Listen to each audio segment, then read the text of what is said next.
Connelly from Strange Wolves here. Word up.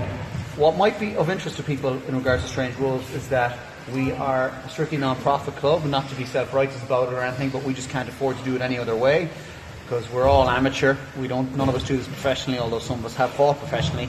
But we all have other jobs, and we wanted to run a club where everyone could train, have a bit of crack, and getting a full-time lease in a place is obviously a big headache. So what we do is we have 3 or 4 nights that we rent a week in different halls in the west side of Galway City, and 1 or 2 other informal sessions off peak times, and we run an MMA club that way with 3 or 4 volunteer coaches, and we all just kind of do it for fun as a little MMA collective. So it's a little bit of a different model from a lot of clubs where they're lucky enough to have a full-time venue and full-time coaches, and that's not the case here.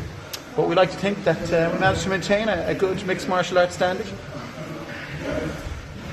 Any questions, Kev, or should I just keep blathering? And keep blathering. Okay, I'm going to keep blathering. My apologies to everyone on MMA Connect who has decided to listen to this.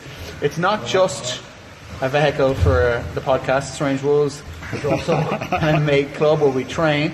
So we do 1 night of jiu-jitsu with hits, so Brazilian no-gi, Brazilian jiu-jitsu, with an emphasis on how it would work if strikes were involved. 1 night of wrestling and how it would work if striking was involved. 1 night of striking and how it would work if wrestling was involved. They're kind of classes with sparring at the end. We do a drilling night where everyone just practices what they want, and then Point Blank, our neighbourhood club and good friends, allow us to join them for a sparring session once a week. So those 5 sessions are all we do, and people can make 3 or 4 of them from week to week or whatever, and that's how we roll it.